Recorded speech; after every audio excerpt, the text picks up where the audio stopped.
Welcome everyone to another episode of the Student to Life podcast, where learning and unlearning has no limits. I'm your host, Stretch, with my co-host. Chan. Oh, you couldn't say that the last episode? I know, right? Gosh, okay. Yeah, because your ass was here.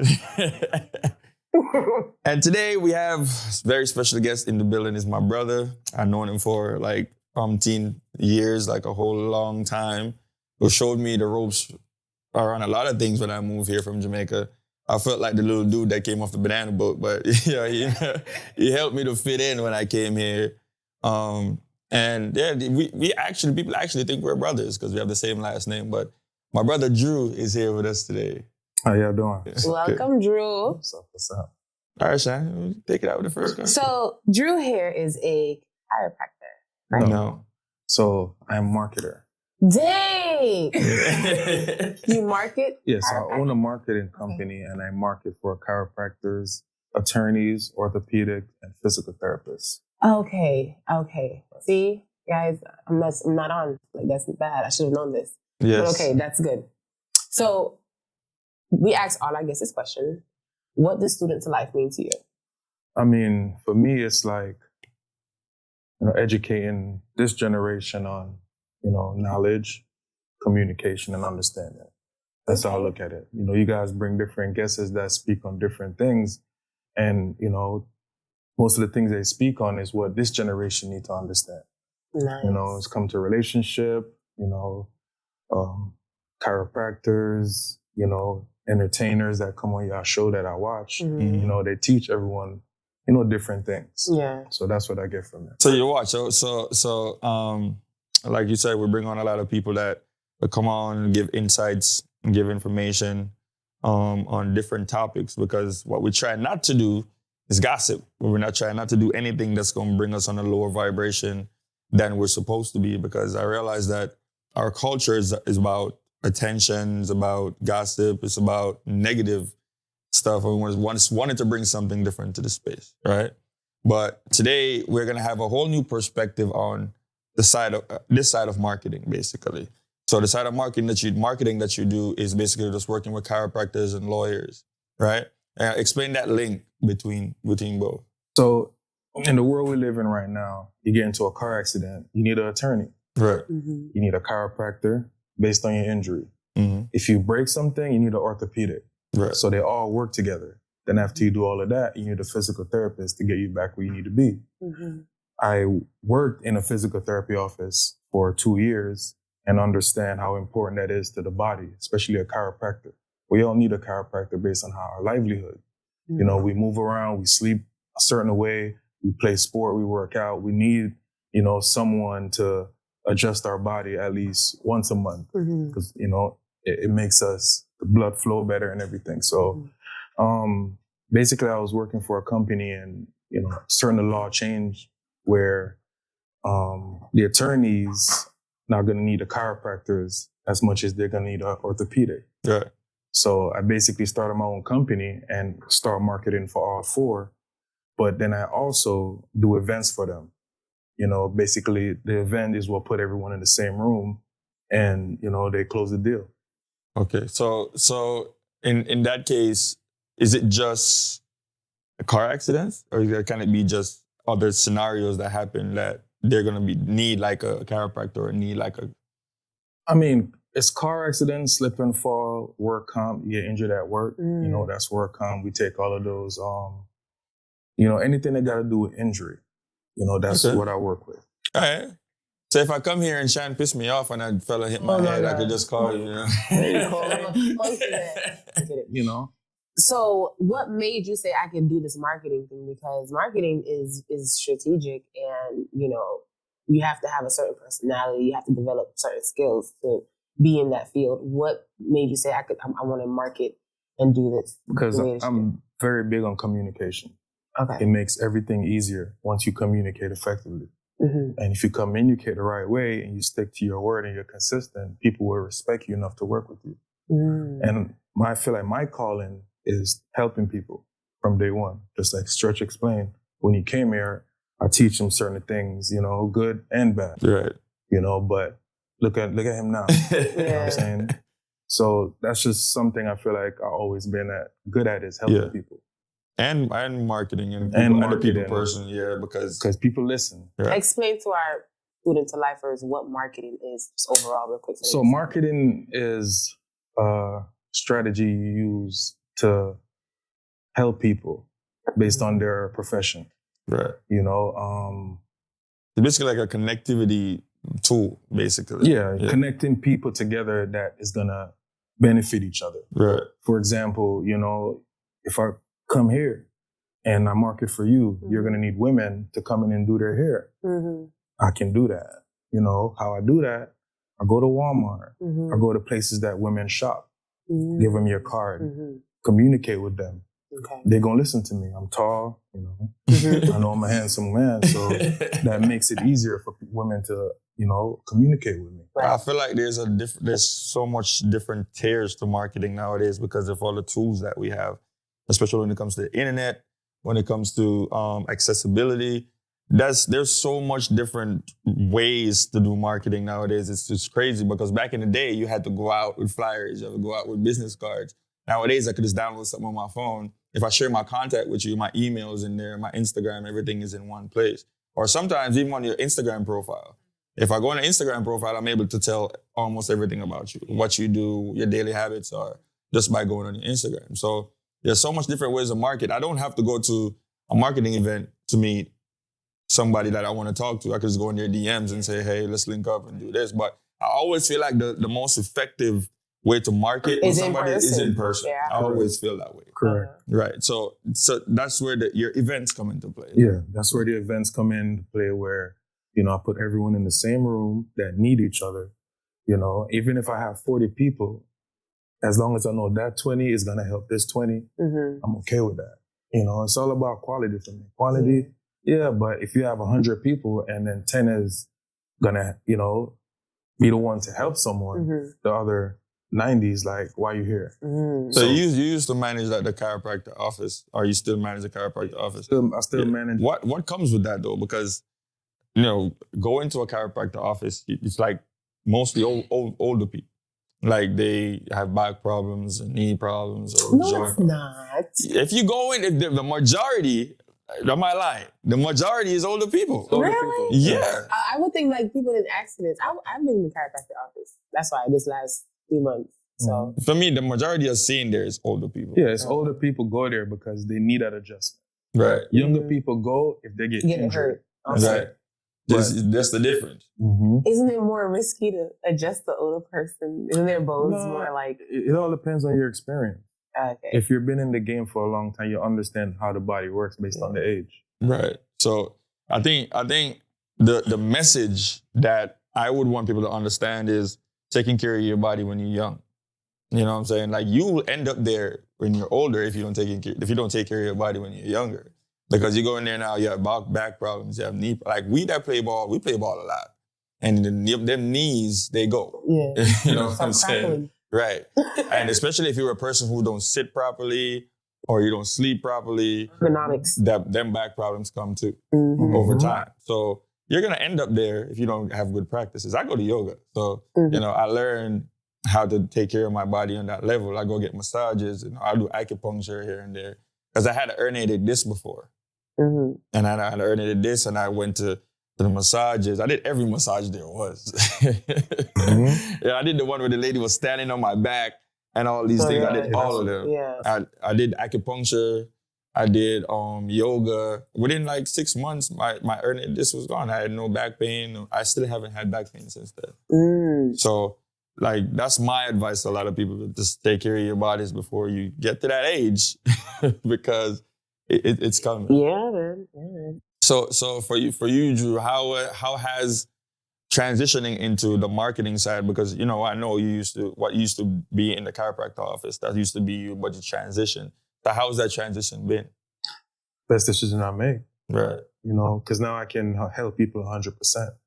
When I was working for the office, I was limited. Yeah. You know, based on insurance and attorneys and, you know, people being picky on where their patient go. Now I'm in control of that. So is there other people in your field that does what you do? Or this is something that you were just like, this is an idea I just came up with. I'm just going to make it work for me. To bring everyone together like this. Well, each company has marketers, but they work for a company. I'm the only one who have my own company, Mm-hmm. and I work for myself. Okay. So they come to you. They come to me. So it makes it more easier for a chiro, a physical therapist, or ortho to work with me because my majority of people I work with are personal injury attorneys. So there's no bias on your side. So you work with whoever comes. Yeah, whoever comes, because there's enough for everyone. Accidents happen every day, God forbid, but it does. Right. So when it do happen, every attorney can benefit based on the PIP. Do you see a lot of our people, like Black people, people of color, on that side of things? Doing in that the middleman, basically? Yeah. Well, no. Majority of the Black people that I work with, they own their own practice. Right. They're their own lawyer. They own their own firm. So, I don't really look for people that doesn't make the decision. I try to find people that I can go to and they can give me a straightforward decision on where that patient gonna go. Okay. So basically the question I was asking is like exactly what you do, right? Do you meet people that's doing the same exact thing? Like you said, maybe for a company or for themselves. Oh, yeah. Like people of color that's doing that. So just one, to be honest. That's what I'm saying. You just met one. Is it it's competitive though? Because your village of people, that you have is your village of people. Right. Right? But for me, it's not competitive. That's why I do the events. Okay. And I do the events because the people that I'm around me, they actually sponsor me to do these events. And they're with me for 6 months. Okay. So for 6 months, I can introduce them to 100 people. They're not going to leave me because I connect them with people behind the events and in the event. That's the difference. Okay. All right. So what about, like you said, doing the events, outside people coming in? Yeah, outside people coming in, like different entrepreneurs come in. Right. That's the reason why I do multiple events. I'm going to start doing multiple events where you and I plan to do an entrepreneur mixer where we can invite regular entrepreneurs that need promotion, that need their business out there. Like a mix and mingle. Correct. Basically, yeah, like marketing, or what you call it, meet and greet, basically, type of thing, where you come in, you can meet somebody who does, like here, you can meet somebody who's a barber. Like a networking event. Basically, a networking event. Yeah. Right. So I think we need more of those in order to connect people. Because even though, like she was saying, even though you might be in the same industry, you don't have to be competition. Right. You can figure out a way how you guys could work together. Like, we're here now. We're at All Dolled Up Salon right now. And Shan used to work here, but she doesn't work here anymore. But they don't see her as competition, or else we wouldn't be here. Right. I couldn't be here saying Shan's doing here because that would be the competition. No, they don't look at it like that. You figure out how you can... Each one help her. Each one can help her. Yeah. And shout out to Phil, that's his brand, this thing. It is. Yeah. It is. He had a networking event. Yeah. So I think also that needs to be a thing too. And I appreciate Drew bringing me on to try to do some of those things, because I feel like that's needed for people to figure out how to work together, basically. Not because we both do music. That doesn't mean I'm going to hate you or I'm going to go against you. We figure out how to push the culture forward.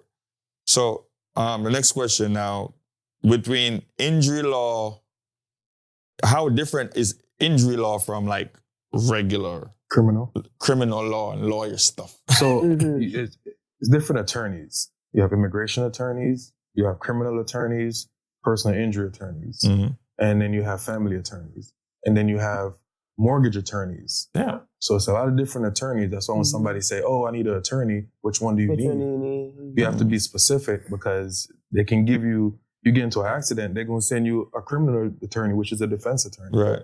It's not going to make sense. It sounds like all of them have had to get a different certification for all that stuff. Because when you go to law school, I wonder if maybe you might, since they go to law school, they have to choose one after they pass a certain level where they want to, what lane they want to go. Well, there's different levels of law and different law school. You got personal injury law school, you got criminal law school, so they're all different. There's not one bar. The bar exam is not one bar. It's different bar exams. Different bars, correct. Because I talked to a lot of lawyers about the bar exam, and none of them is excited about it because because I thought it was like they have to kind of know almost everything. Because with I thought so too. Yeah, with cosmetology, when you go get your cosmetology license, You can do skincare with it. I could do hair. I could do With the barbering, same I could one? do nails. Yeah, with the same license. Mhm. So that's why I was just thinking they get one license and they choose which field they want to go in, and then they do the continuing education in that particular field. So you can do like massage therapists and all that under it. Or that's I something can't different? do massage therapy. That's a different license. But I could do nails. I could do skincare, like facials and stuff like Mhm. that. I could do barbering, all this other stuff. Really? Mhm. So if I go broke, I could just go to Yeah, get my anytime. license. Got and, you. yeah. Like being a chef, I could just get my catering license. I could do everything. Yeah. But I'm never gonna go back to school. I'm sorry. School thing done. You can get certifications though. Certify yourself. Yeah. I believe in certifications. Certifications, I think Yeah. that's not that bad. It's Yeah. probably like a month in school Yeah. or something. But to go to school for like another 3 years. Yeah, we ain't doing that. No knock to the people that does. We're students for lifers. So Drew, if not this, right? What else would it be? What else would it be if not what you're doing right now? Real estate. Real estate. That's the best thing, the smart investment for 2024. Is properties. All right, I'm talking about something that if you wake up every day and you do this thing, even if you retire, you still want to do this. It's like me with music. There's no retirement date for me with music because I would get up every day and go do it. And when I was younger, I still loved music. What was the thing that you wanted to do when you was younger that you're not doing right now, but you maybe still wanted to do? I want to be a fireman, Fireman. to save people. I tried it, but again, early I got bad knees. Yeah. So I climb the ladder, can't do them thing there. Can't do them thing there. The knee I mash up. Yeah, the waiting list is long too. And that's such a physical, mental, emotional career to have. Mhm. Why is that? What? What do you mean? It's life. The paramedics, I would say, have the harder part. Oh, everybody does. When I was about to do it, Your health, going and burning buildings, your lungs. I die mean, you off. have protection for that. Yeah, but then someone you could go and see a dead body, get traumatized. Police Get officers see blown it all up. the time. One of your hand them probably drop off or something. I So mean, many different things can happen. I wanted to do it too, but when I thought about it, I was like, I don't love it. I would do it to make the money. Yeah. I don't necessarily love it. I think the thing is, I would do, like when I was younger, that I still want to do now is play ball.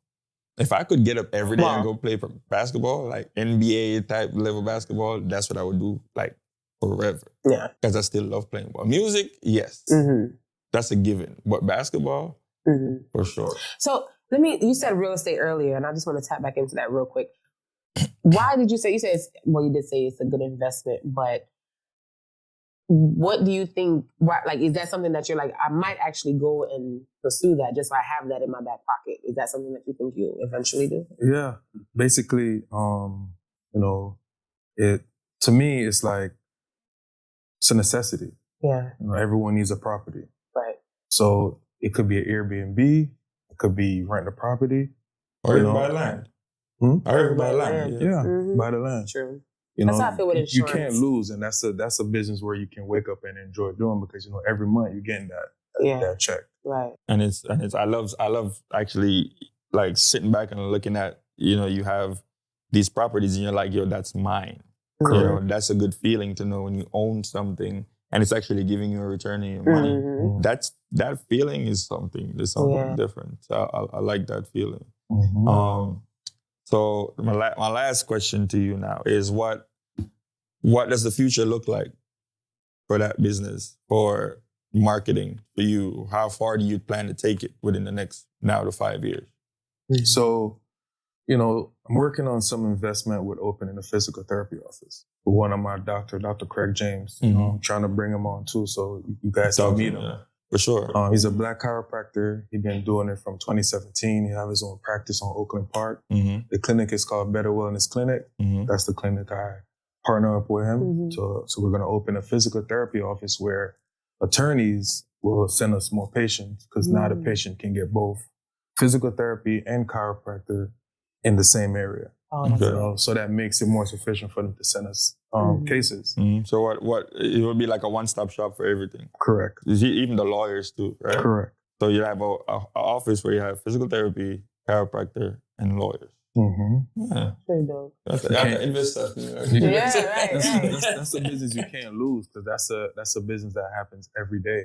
Listen, check me in 6 months. I'm not doing it. You know, it's just the main thing with this business is it gets overwhelmed because In what way? all right. So let me give you an example. I'm a black guy. Mm-hmm. This business is a white business, right? Mm-hmm. That's why I asked you the question earlier. Yeah, people, you know, come at me a certain way, but you know, I don't make them feel above me because that's what That's what they want. That's what they want. They want to make you feel, but you need me as much as I need you, and I let that be known. Yeah, I put that out there. Yeah, you know, because at the end of the day, if you don't get cases, how can you benefit? Right. So I make sure you get cases. Plus, I'm connected with urgent cares. That's the big part. Are you able to recognize the language though? Because you know sometimes they speak to you with a certain language to let you know that all right, you know I'm white and you're black, basically like that type of language, like you don't belong here type of thing. You know that like do you recognize that? Does that happen? Nah, I never felt it because the way I communicate with them, I communicate them just like I communicate with you. Right. I don't never make them feel like you're above me or I'm beneath you. We talk just the same because we're all the same. This is all temporary. Right. So if I show you respect, you show me respect. You don't show me respect, then we can't work together. But that's the question. Do you get that respect from them? Definitely.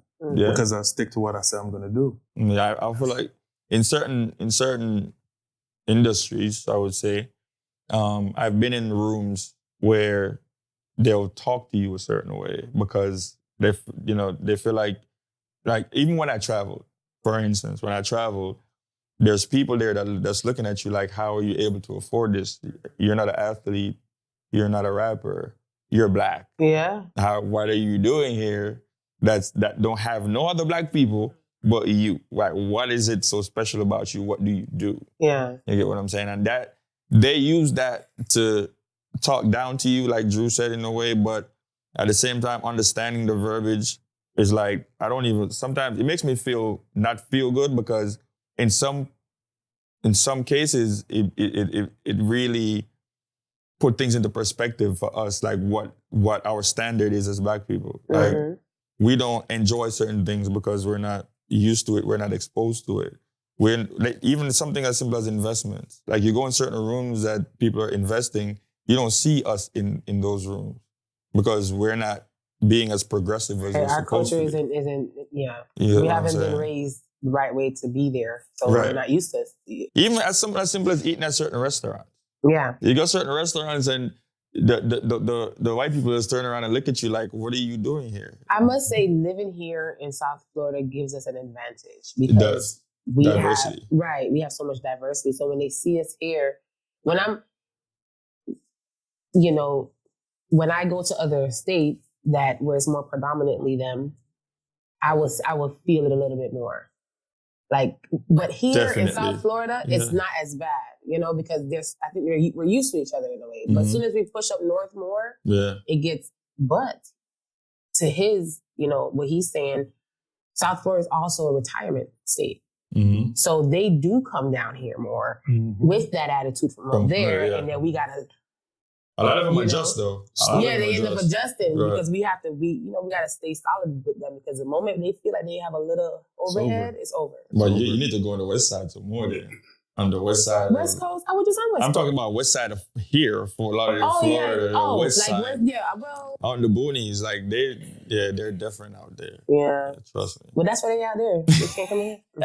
I want to say one thing too, based on business. One thing with me when it comes to business, whether you're black, white, Spanish, is you have to take accountability. Right. Mm-hmm. That's the key. Take accountability for your actions. You come to me when you make a mistake, you figure it out. Mm-hmm. That's the big thing for me. If you don't take accountability as an individual, I don't care if you're a millionaire. I can't work with you. Right. That's true. Because you're never going to feel like you're wrong. Mm-hmm. And we're all wrong. None of us are perfect. None of us are perfect. So that's the main thing a lot of people work with me about. Because if I make a mistake, I come to you and I say, hey, correct me. Mm-hmm. And I listen because it's knowledge. Right. And in the game of business, there's that ego. Yeah. And that ego will stop people from having the accountability. Mm-hmm. So...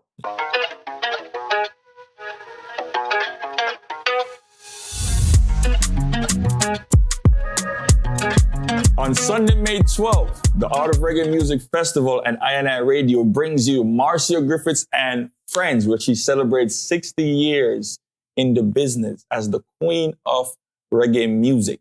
If you're watching and you don't know who that is the lady that does the electric slide. Yes. So there will be a lot of guests on that show. I cannot begin to name them. You have Busy Signal, Tanya Stevens. We got Kimani Marley. We got so much more for you in store for that day. It's a family show, starting the show at 12 o'clock midday. So you can bring the kids, bring the family, bring everybody out to come enjoy a day of fun. Music, legendary music, clean reggae music on Sunday, May 12th. This will all be at the Readiness Center in Miramar. So go ahead and get your tickets at theartofreggaefestival.com or go on Eventbrite, search the Art of Reggae Music Festival. You can find your tickets there, or check our Instagram, the Art of Reggae Music Festival on Instagram to get your tickets, your physical tickets locations. All right? All right, Drew, we're going to jump into some other things. I want you to stick around for the conversation. Talk about some stuff, Shan. What's going on, man? Okay, so we just celebrated 1 year in December, our 1 year recording, Yes. right? Yay. 1 year. We need to have one of those things where we press and we go, woo!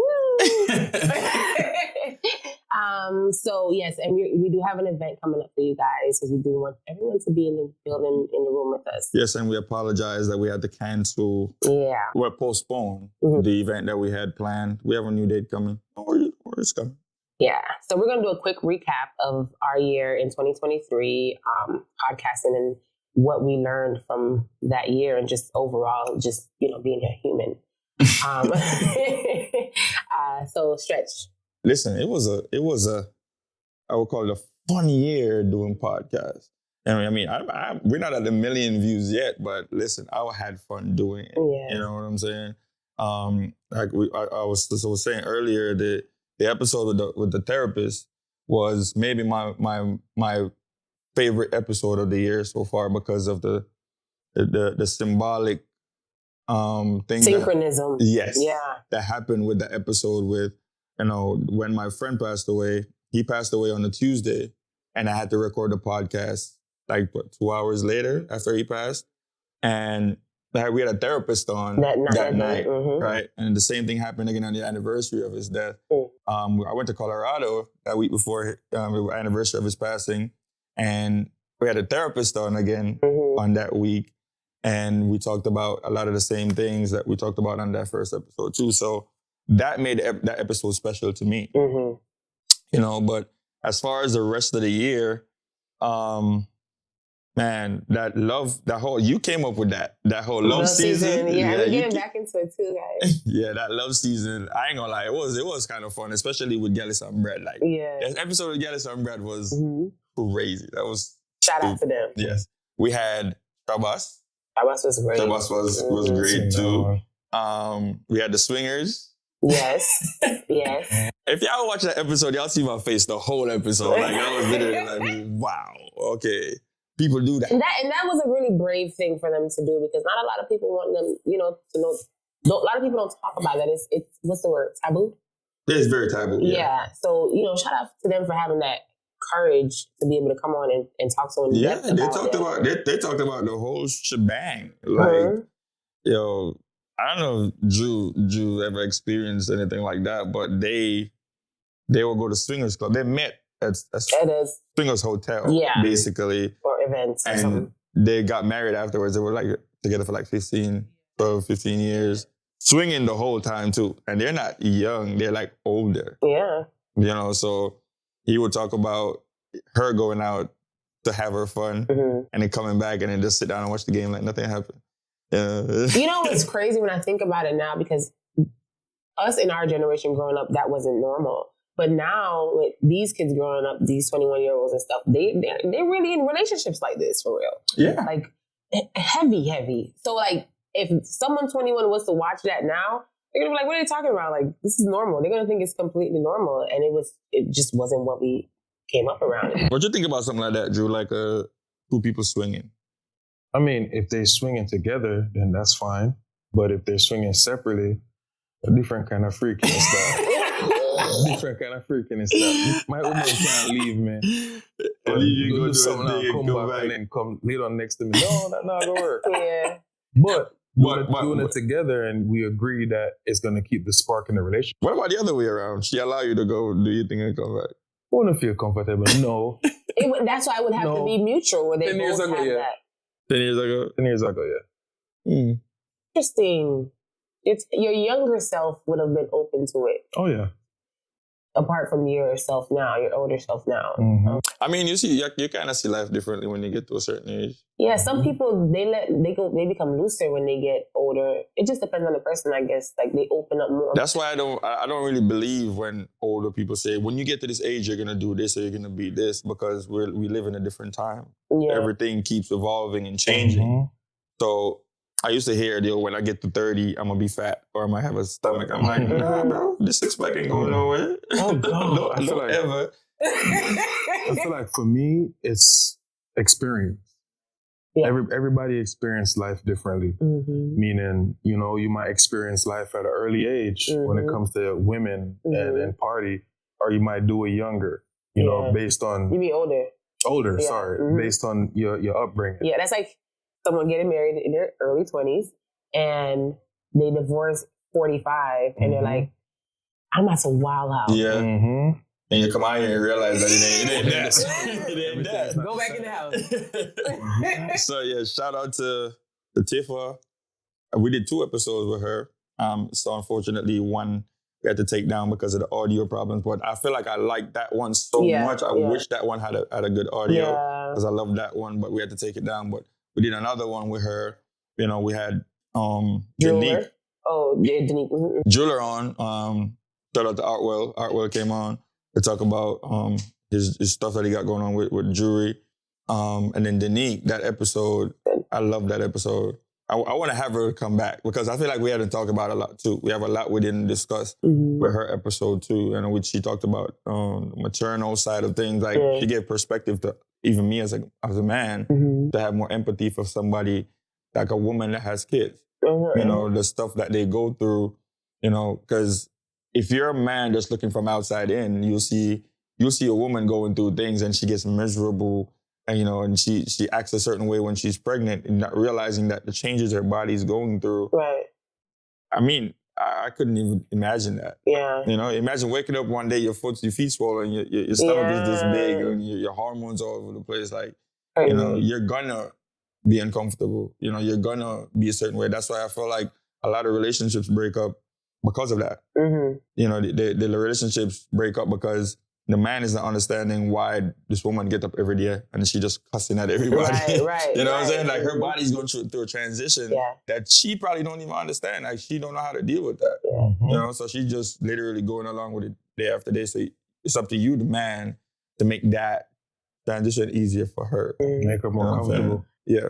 Do y'all because I know us as women, maybe the one woman that's in here could vouch with me, but do men Google like, why is my woman acting crazy, or like what do I do to get my woman to trust me? Like, you guys Nah. Google those things? Nah, because I have a lot of female friends. So I don't need to. My female friends. Say sometimes you want people to know business though. Like, Nah, sometimes you just ask a general question. I'll call you like, Shan, what do you think about this? oh, okay. Or why do women do this? And then you give me a perspective. Or I call somebody else and we start talking and I'm like, why women are this to this? Yeah. And then you give me an answer and you understand from their perspective. Strategic with who you ask though. Mhm. Of Somebody course. that's gonna speak on the general. Sometimes it just personal. comes up in conversation. Yeah. Sometimes it does not. Yeah, but we as women, we be Googling shit. For real. Because hold on, Drew, before you go, this is the reason why women don't listen to us. And that's the realest thing you're gonna ever hear from me. A lot of women pretend to want to. A lot of times, women make it sound like we're complaining about things. A lot of men shut down immediately because that's what we're used to. We're used to shutting down. I thought we get If you give me this much reason to shut down, I'm shutting down. That's what happened to a lot of men. We want to come to you and talk to you, but we don't want to feel like we're complaining. We want to cry in front of you, but imagine me boo-boo crying in front of you. I don't know how you're going to react to that. Because a lot of women, you say, okay, I want you to cry in front of me. Then I'm crying in front of you, but this nigga, now you're going to look at me like a old bitch. You know what I'm saying? So think about that. It depends. I'm learning. This is one of the things I learned last year doing this podcast, guys, that I'm a general type of woman, and I try to just understand a human being for me, just them, as you as a human. But then also understanding that men are problem solvers.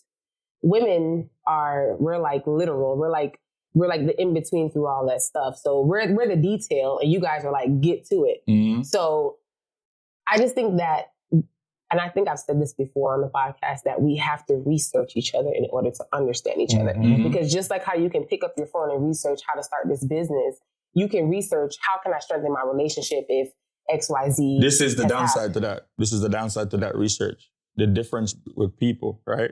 You're going to research how to deal with me, but I'm nothing like the research you found. Now you're trying to deal with me on a general level. Right. But the general level will if you're strong-minded, the general level will allow you to say, okay, well, I know my person, so I know that he ain't gonna be with that shit. But this right here that they're saying makes more sense. Let me put my little seasoning on it. All right, but watch this, right? Watch this, right? You ever go on Instagram and see a post that says, a real man do this, and this is what a man's supposed to do? That's bullshit. That's my point. That's what a lot of people use, especially women, to generalize. I want to chime in real quick. Go ahead, my boy. So for me, from my experience, it's the foundation of the male and the female, their upbringing, how they grew up in their parents' home. Did they grow up lovey? Do they grow up not seeing their parents? That translates all the way up to who they are now.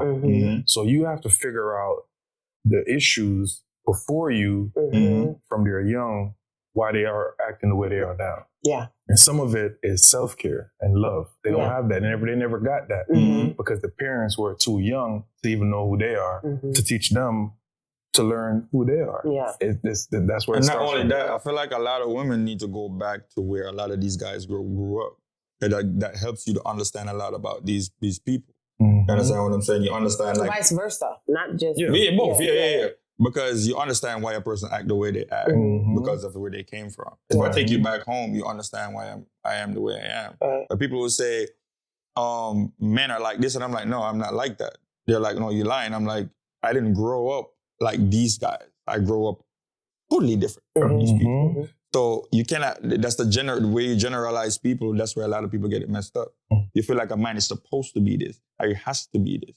No, there's certain things that is not tailored to every man. Yeah, Correct, yes, I agree. Of course. You understand what I'm saying? 100,000. Even some things that's supposed to be basic is not supposed to be tailored to every person. Yeah. For example, like, it all depends on what you learn from your parents, from your father. If your father teach you how to be an electrician at a young age, you're going to be an electrician. But if your father not pay no mind and go work and come home and give you food and Senegal school, and it's hard for you to come up and say, okay, I'm an electrician. Right.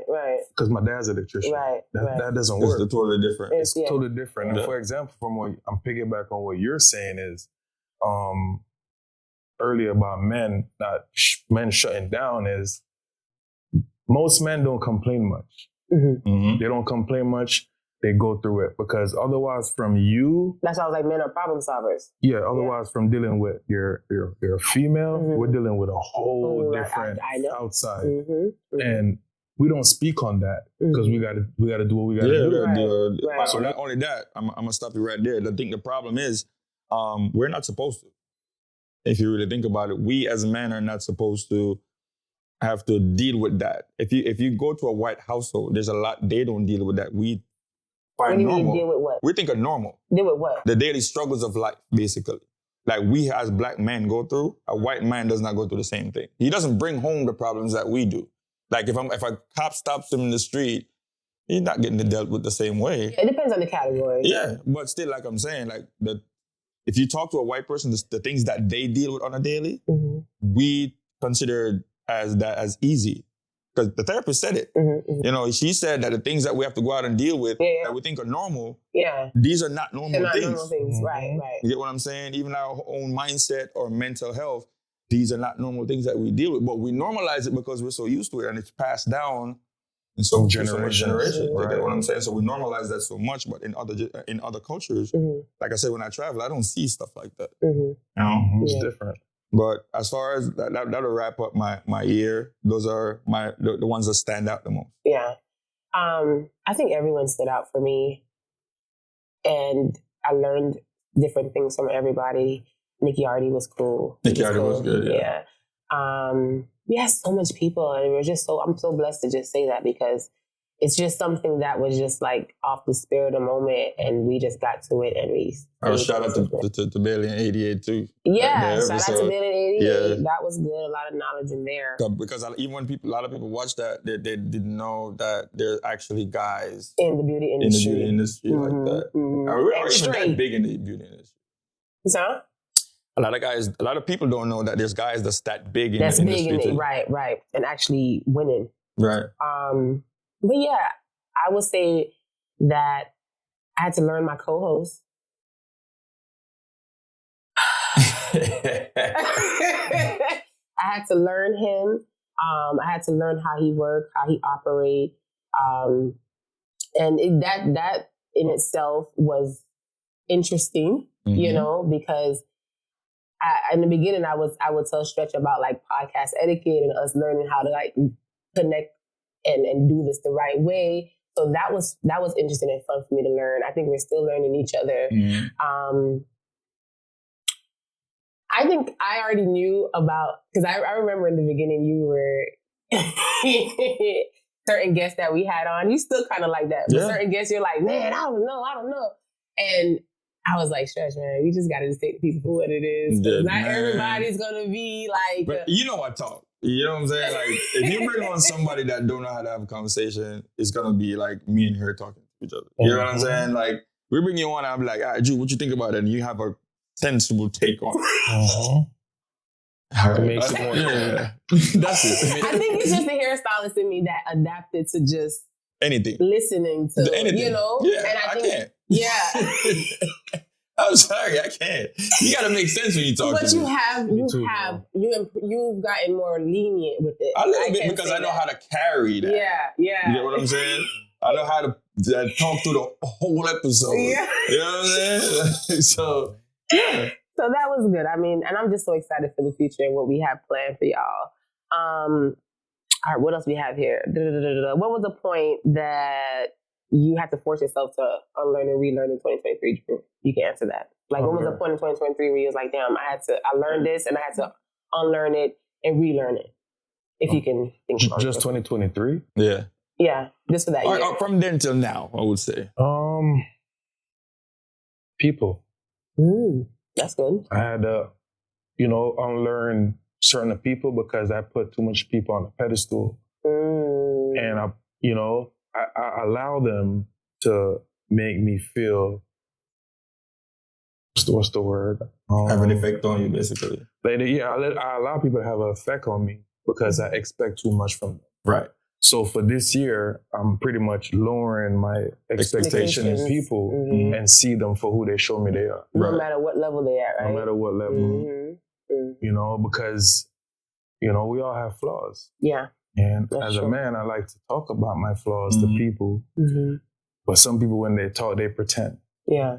And I learned that in this industry, I'm in marketing and just outside world, a lot of people pretend. Yeah. I don't like that. Yeah, welcome to South Florida, bro. I think the business world is just one of those worlds where you kind of have to pretend to get by, sadly, but it's a level to your pretending that doesn't alter your character, and I think a lot of people don't know how to master that part. Because I always tell people all the time, being a hairstylist is what I do, it's not who I am. It's just what I do. Because I could choose to not be a hairstylist and choose to go be a dominatrix, anytime. But it's still going to be something that I do. And I think a lot of people merge it into it and it messes with their character. And it's like, who the hell are you? I don't even care how much money you have. You're just an asshole. For me, as far as unlearning things, I had to relearn the human mind, understanding how it works. And listening to a person like 19 Keys kind of helped me a lot with that because it puts things into perspective about how the mind works. And realizing that there's certain things that are habits that we think, like we normalize some of the bad things so much that became our habits that now it feels like it's a good thing to do. Yeah. Something as simple as eating. We normalize bad eating so much that we don't realize that it's bad for us. You know, we normalize something as simple as not reading, because I used to be like that. Yeah. You know, last year I made sure to break that bad habit of not reading. So even if when I don't feel like reading, I'll still pick up a book and I'll read a couple of chapters, and I start from there, from one chapter to 2 chapters to 3 chapters, and I read 2 times a week to 3 times a week. And now that's the cycle, and now it starts to become a habit. And you develop those habits over time, because you have to break the old habit of not doing this thing. Right. You know, so learning the human mind and understanding, having more empathy for a lot of people who just don't get it. Right. You know, understanding that once you reach to a certain level, you can't have certain conversations. So, You can't. you know, they always say when you get to a certain level of intellect, you have to dumb it down now to go into certain spaces to have certain conversations. And some, You know, but we have to, because of the industry that we're in. You get what I'm saying? We're in the music industry where it don't take a person who went to college to go do music. You get what I'm saying? And a lot of people who's in that type of industry, they don't really read books, go to the gym, eat healthy. There's a very small amount of people that's doing that. You get me? So having some empathy for them, knowing that their bad habits have become their norm. You know, and I can't fault them for that, because that's the way they grew up. So that's kind of what I really. Who they show you they are. I really had to unlearn, but still, like I said, like you said, you know, even though you know you don't want to be around those people, sometimes it's good to go in those spaces to even bring. If you get out of 10 people, if you get 2 people out of that space, then you're doing your job. You get what I'm saying? That's always in me to help, and for me, I also had to relearn that, understanding that even though you don't want to learn, somebody else close to you might want to learn. Someone tell everybody. You know, even with the podcast, I could have gave up doing the podcast because we're not getting the hundreds of thousands of views. We're still getting people watching, and there's people still walking up to me like, "Yo, I like what y'all doing." That's enough for me. Yeah. You know. So yeah. I would say that one of the things that I don't even know if it's an unlearn or relearn thing, but I seen the value of sticking through something, even when last year showed me that value of sticking through, you know, starting a podcast, even when it was like a guest wouldn't show up or something like that. You know, we had to pivot and do something else. And, you know, that part of it taught me a lot. And it helps you in other parts of your life to just stick through other things that you think that you just won't be able to get through, or you want to quit, you know, in the beginning. Let me see how my thing fell off. All right, so. Wait, can I piggyback on something you said? So when I say I don't want to be around these people, is because I'm always the guy that's going to try to help first. Yeah. No matter what. And fool me once, you know, shame on you. Fool me twice, that's it. Yeah. And even if I'm not getting through you, I'm still going to continue to communicate with people around you. Yes. You know what I'm saying? Just to see if I can bring them up. But if I realize that I leave them people that forget what me need for reach, I'm going to love you from a distance. Yeah. Ain't no hard feelings. Right. But I'm going to love you from a distance. I see you, I'm always going to dap you. Right. And make sure you're good. Right. But I'm not going to allow you to make me stay in the same level as you. I think that's a different situation, because even for, I talk to other people that's trying to inspire and help people, it becomes frustrating. It becomes so frustrating trying to help people that don't want to be helped, basically. You know, I had to learn that last year. Yeah, but understanding that when you say you learn how people think, you realize that it's not their fault. Yeah. And I learned not to really dumb down myself around the people that is not like-minded like me, because my podcaster comes out a lot. You know? Yes. And you know what? There, right? Like, my personal training side comes out a lot. My podcast side comes out a lot. Whereas like, I'm going to talk about me eating healthy. I'm going to talk about going to the gym. I'm going to talk about business. I'm going to talk about these things. You might not want to hear it. Right. But I'm going to talk about it anyway. You know what I'm saying? So. Yeah.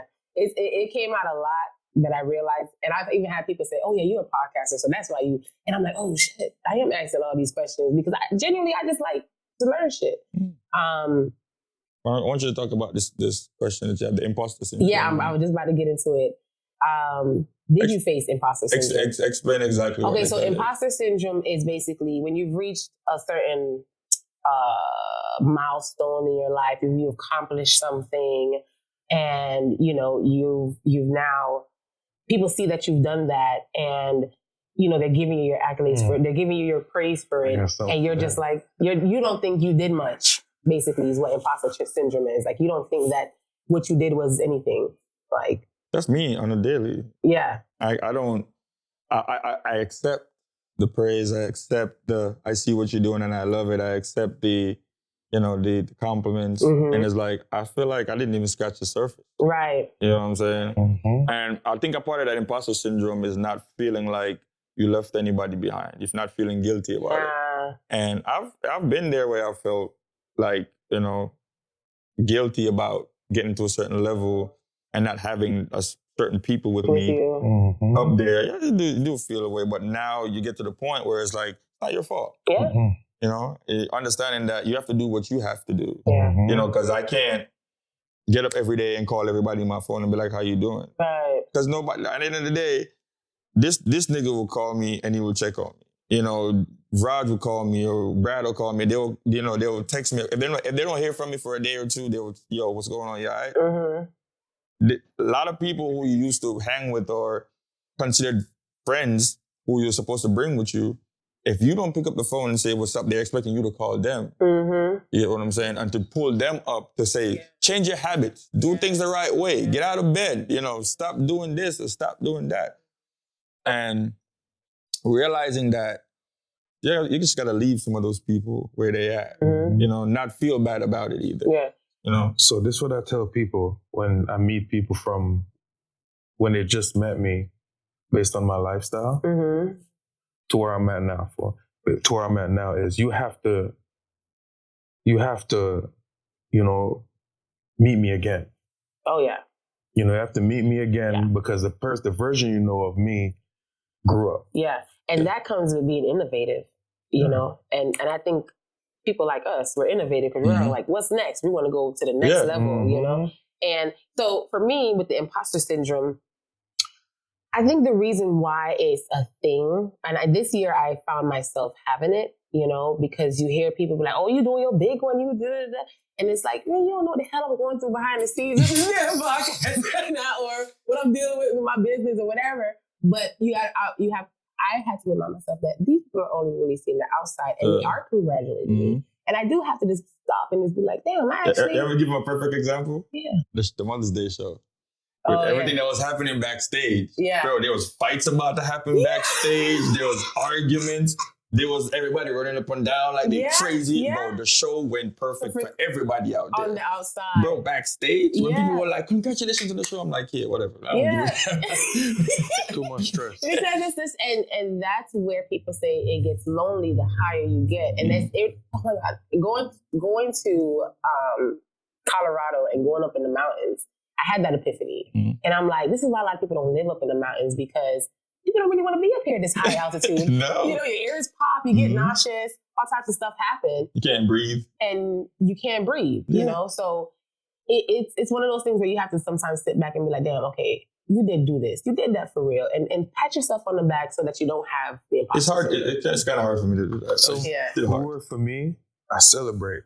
Every time I do close a deal, I'll go buy myself a nice place at Oxtail, some rice and peas. I'm going to eat that and say, yo, that's my celebration. I haven't got to that point yet. That's it. I always feel like when I get to that point, then I don't know. I don't feel like I'm going to ever get to the point where I'm going to celebrate anything. And now I'm going to try to learn to celebrate the small wins. He wins. just be so nonchalant. Like, laughing at this ass. Because he feel like he's not where he's supposed to be. And we all do. Yes. We all That's do. all it is. Yeah. We have to remind ourselves to enjoy these moments. Just really enjoy it. Even on the trip, it was just like,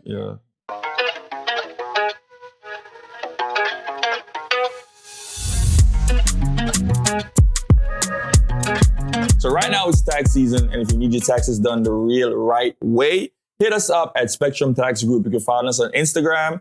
You can find us, our website is www.spectrumtaxgroup.com.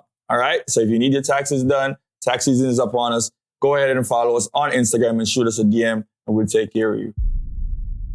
Okay, so Church, you went on this amazing trip. Tell us a little bit about that before we close. So, what I tell everyone that asked me about the trip, it was like a fun trip. It was more like an eye-opening.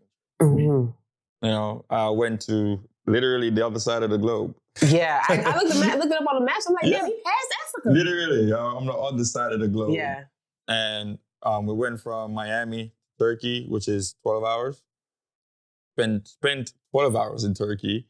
Went on a tour of the monuments and the historic sites and stuff like that. They're telling us about the history and everything. And left from there to Singapore, which was another 9 hours. That's 21 hours worth of travel, right? So it's like going from Turkey, where everybody is just rude as hell, pushing you out the way, not saying excuse me, not saying good morning or good afternoon or whatever the case may be, to landing in Singapore, where everybody's so welcoming. Like, we got to the hotel, and the lady at the front said, "Oh, guys, my God, you guys are so nice," because they speak English there. Okay. So there's three different people in Singapore. There's the Malay people, which is the indigenous people, like how you would have the Indians here. Mm-hmm. That's how they have the Malay people. Then you have the Chinese that came and took over. Mm-hmm. And then you have Indians, people from India. Mm-hmm. So it's 70% Chinese. Mm. They came in and literally came in and took over the whole country. And then Malay people is like 20, and then Indian people are like 10%, right? But the general language is English. Okay. So for them, they went through something similar in history like us, we did in Jamaica. Mm-hmm. So the British basically went there. It's a British colony. Okay. It's a British country, Mm-hmm. right? So same thing like Jamaica was a British country. Same way they took over. And then they end up getting their They fought off the Spaniards, and same thing. Mm-hmm. So the English became the general language, but because there's so much Chinese people there, it's hard to communicate with a lot of them. But English is the general language. Okay. So we got to the hotel. The lady was nice. She even gave us like perks on the room and stuff like that. But everything there is expensive. Super expensive. And that's why they're nice, because if you live here, you can afford it. So why be? I mean, the thing is, it's what we would pay, like for instance, if we pay for dinner, a dinner for 2 or 3 people, you're looking at $200. Mm-hmm. Over there? Regular dinner. Over there. Mm-hmm. Over here, you pay like maybe less than $100 depending on where you go. Mm-hmm. You know what I'm saying? If you go to a super expensive restaurant here, like a Roof Chris, you pay like $200. Over there in a regular restaurant, Mm-hmm. But that's where a lot of people eat at. They call them Hawk Centers. Mm-hmm. So the Hawk Center is where it's like the lunchroom. Mm-hmm. It's like a mall of food. It's like you go in there and there's literally food places like around, and you can go to any one of these little food stalls. It's like a food court. Yeah, you go like a food court. If you go in the airport and see a food court, that's how it's set up. Mm-hmm. Like in the mall. But it's little smaller, little shops that sell the food, and then they have the seating in between where you can buy the food and sit down. And you go there, it's like crowded because that's where you could get lunch for $20. Mm-hmm. So everybody's there. They also advise you to not drive, to not buy a car. Oh. Because it's a small country. Mm-hmm. So they advise you to not buy cars, to go by train, or walk, or take a taxi. No scooters? No. So for instance, if you want a car, you want a driver's license, the permit to get the license is like $1 million for 10 years. What? Yes.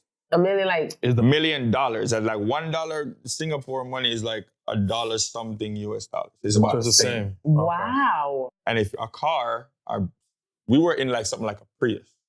That was like a $600,000 car. Wow. Is it because of the environment? It's because of the population. Oh, okay. Oh, okay, small. It's that if everybody could afford a car like here, it would be too much traffic. Yeah. Too clustered, too congested. Too much going on. Okay. Right. So the government literally puts things in place to limit it. Yeah. You have to have money to have a car there. Yeah. Just that license for 10 years is $1 million.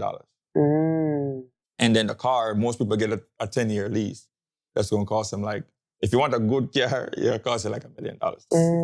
You're looking at $2 million. And they also advise you to live with family. Because if you're buying a place, you're looking at $1.5 million for a house. Not even a house, not even a townhouse, a condo. Because a condos are like apartments. So you're looking at $1.5 million for one of those. And if you live with people, now you're looking at payment plan with 4 people living in the house. Right. So they advise you to share. Mm-hmm. You know, if you're low income, they don't have homeless people. Mm-hmm. There's no homeless people on the street. There's nobody who's not living good over there. Right. If you're lower class, they have housing, but they give you the housing for 6 months. They give you a job within that time to put you back on your feet. Mm-hmm. So literally they have everything in place for their people there. There's no homeless people at all. They have a Chinatown, they have a Little India. Okay. You go to Chinatown, it's like majority Chinese people. Mm-hmm. You go to Little India, majority Indian people. Now, what fascinated me the most Mm-hmm. was they still hang people there. And yeah, so if you kill somebody, you're being hanged. Wow. If they catch you drug trafficking a certain amount of drugs, they're gonna hang you. If it's a simple crime, they still do lashes. Mm. Like lashes. Yes. Wow. So it was like you feel so safe being there because there's absolutely no crime. How was the dress code? Regular. Oh, okay. You don't. The weather is like here. Okay. The weather is It's humid, hot. Mm. Yeah. The weather is literally. Turkey was freezing. How was the nightlife? The nightlife is like white people nightlife. Like you go to clubs, bars. If there's something going on, they go to like a bar or club. Basically, that's what it is. And their nightlife is not like us 4 o'clock in the morning. 5 o'clock in the morning. It's like 2, 3 o'clock, and Okay. That's like up north. Basically. Yeah. But they love dance music. And on that side, you're not hearing no dance all Like day. techno. Yeah. Mm. And you hear Sean Paul because it's considered like dance and pop music. Universal, yeah. You're not hearing like they love like people like Rihanna over there. Okay. You barely hear anything else. You don't hear hip hop much. Mm. You hear mostly dance music and R&B in Singapore. So now you're not skank. No, you're not hearing none of that. When I tell them I'm from Jamaica, a lot of people say, "Where is that?" What? No. Seriously. Especially, when I get to, I didn't get to Bali yet, but I'm still in Singapore. So in Singapore, like I said, everybody is living comfortably, no matter how they're living, they're living comfortably because the government makes sure of it. Right. That's what I love about there. And they have cameras literally on every corner. Oh, that's good. So there's no crime that could happen that they'll catch you in minutes or hours at best. Because even the taxi drivers will tell you, like, if you walk down the street and somebody try to rob you, if somebody's passing and see that, they're stopping them. Mm. That's how they are over there. So there's no crime. You don't see none of that happening, you know? And the buildings over there, stupid. When we went to the Flower Dome, if you go on my Instagram, you'll see the That Flower was a Dome. garden thing? Yeah. It's literally a big garden in the dome. Yeah. That's why they call it the Flower Dome. Mm. And it's I feel like you was at like the Wonka, like Willy Wonka, just missing the chocolate. Nah, that was just flour. Instead of chocolate, it's flowers. Yeah, that's what I'm saying. Basically what it is.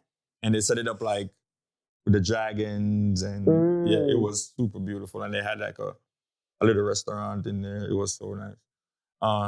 So after that, no, I'm gonna skip out a lot of Singapore because it was so much in Singapore. I was in Bali. I went about Bali. Spent 5 days there. Mm-hmm. We went on the sky car that goes around the city. I went on that to see the whole view of the city. Nice. So now I'm gonna skip to Bali. Mm-hmm. Now Bali, you went from nice people to even nicer people. Oh no. It was crazy. Like we were landing in the airport and even the immigration people were welcoming. So you have to do a visa. Okay. Just like you have to get a visa to get to America, you gotta get a visa to go to Bali. Okay. And it's not as difficult, but you still have to do it. Okay. So you can do it when you get there? Like you can do it when you get there. Okay. Yeah. So when we landed, got to the airport, everything, the hotel was an hour and a half from the airport. So when we got out of the airport, it was literally bikes everywhere. There were scooter bikes. There's scooter bikes everywhere. Wow. Right. So it's scooter bikes more than cars because of their population, again. And you get around easier because they don't have stoplights. It's literally you come, you let me through, I let you through, and that's traffic the whole day. No runabouts, literally. That's how they are. They don't have no like stoplights or anything. No, they have stoplights, but not a lot. Okay. The hotel, the hotels I said, like when we go where we went, it's in the middle, Bali. So we went to a place called Ubud in Bali, back in the middle. So in the middle, you could go south, east, west, north, wherever you want to go. And when I say nice, the people knew our names checking in. Like, oh, welcome. Wow. Like, we didn't tell them nothing. They just to call your name out to you when you walk in the hotel. Oh, that's... Right. And they take your bags and they take your bag off your back and they sit you down, give you tea. Yeah, like that's that nice. type of treatment. And that's nice. Pinky. The most interesting part of Bali was their practices and their religion. They practice Hinduism mostly, which is they worship different gods. So they have, like, was it 9 or 10 different gods that they have? They have the elephant, which is Krishna. They have a lot of them. And they're so loyal to that. They literally have a big-ass statue you can see from miles away. You can see that statue that they built. They took 15 or 16 years to build that statue. Right? That's how big it is. And they will tell you about how they live. So they don't sell their houses. The houses are passed down in the family. So if you grew up in your house, that's where you're probably going to die. Yeah. You know? And they don't stress about nothing. Yeah. They don't get up every day worrying about not having this or not having that. Is it expensive? Bali is super cheap. Oh, wow. So Singapore is expensive. Bali is like really super cheap. Super. When I say super cheap, yeah. I mean super cheap. Except for when we went to the aquarium restaurant. That was an experience. But that wasn't even that expensive either. It was the most expensive, but not that expensive. But I would say the whole experience there was just a feeling of peace. Right. Like I could literally get up and just walk out my hotel and walk to wherever I want to go and feel safe. The only difference with Bali is their language barriers. Those are okay. Yeah, because the hotel will point you to people that speak English. Like you call most of the they have a thing there that's not Uber. They call it Grab. So all the Grab drivers will know how to speak English. And the tour guides, like the ATV was to a rice field. I saw rice for the first time actually growing out of the ground. That was an eye-opening experience because it's like, this is actual, that the rice taste is different there. The rice taste like totally better. different. It's fresh. Yeah, way different. You know, and it makes you just think like, what the heck they do to us here? Like I said, like that's what I was going to talk about. The difference with here and there is like, we have things here that we don't feel privileged about. You know, like you was asking me earlier, Drew, about the things that, like, even doing a crime and get away with it, you don't do that on that side. Women don't have the same privileges on that side because you have to stay to a certain standard. You know, being free to do certain things that you do here is a privilege because you can't do it on that side of the world. You don't get away with that stuff. Yeah. You know what I'm saying? That's something as simple as walking outside and smoking a blunt, smoke split. You don't get away with that over there. Because there's cameras on every corner, they're gonna catch you. You know what I'm saying? You can step outside and smoke a spliff and they see you on the camera, they're coming to get you. Ooh. In that bathroom. You know what I'm so saying? we don't grow there? Or it is probably just don't, they probably ship it out or something? Not that I know of. Because I asked about it, it was like, you can't even find that here. But they smoke a lot of cigarettes. Right. I was about to ask. Yeah. A lot of cigarettes. And like I said, when in Bali now, their bushes are the same. They're like wildlife, the birds, the rivers, same. Yeah. So, like I said, that was an eye-opening experience.